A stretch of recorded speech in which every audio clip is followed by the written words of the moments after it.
अस्सलाम वालेकुम रहमतुल्लाहि व बरकातहू। आज का नुस्खा बड़ा दिलचस्प है। 2-3 चीज़ों का मरकब इंतहाई सस्ता नुस्खा मर्दाना कमज़ोरी को ख़त्म करेगा। चंद ही खुराकों के इस्तेमाल से बंदा जवान हो जाता है, टिकली तौर पर एक्टिव हो जाता है। चीज़ों में सिर्फ 2 हैं, एक कलवंजी और दूसरा लौंग। तीसरा एक तेल है जिसको एलसी का तेल बोलते हैं। एलसी 500 ग्राम लेकर उसका तेल निकलवाएं।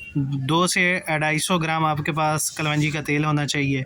उसमें 50 ग्राम लौंग लेकर पेस्ट बनाएं और मिक्स कर दें। 50 ग्राम कलवंजी दाना जिसको स्याह दाना भी बोलते हैं वो लेकर आप उसका पाउडर बनाकर इसी के तेल में मिक्स कर 1 दिन के लिए पड़ा रहने दें। फिर उसको गर्म करना शुरू करें, हल्की स्टीम पर उसको गर्म। कलवंजी और लौंग का पेस्ट ब्राउन हो जाए उसको छान कर तेल को अलग कर लें। 10 ग्राम के ड्रापर भर एक मरीज़ के लिए काफ़ी होता है। ये उतबा कराम के लिए इंतहाई मुफीद नुस्खा चुका है। तनाव नहीं आता, कसरत जमा की वजह से कमज़ोरी हो, पट्ठों की कमज़ोरी, फालज, लकवा और राशा के मरीज़ के लिए ये आयल बहुत ही कारआमद होता है। मर्दाना कमज़ोरी के लिए ये बना बनाया तेल जो है इसके 3 से 4 कतरे सपारी को छोड़कर और नीचे वाली रग को छोड़कर नफ्स के ऊपर 3 साइड पर 3-3 कतरे 5 से 7 मिनट तक हल्के हाथ से मसाज करें, क्योंकि मुर्दा रगें दोबारा ज़िंदा हो जाती हैं। मोटाई में 2 से 3 इंच का इजाफा होता है, लंबाई में 1 से 2 इंच तक इजाफा होता है। ज़्यादा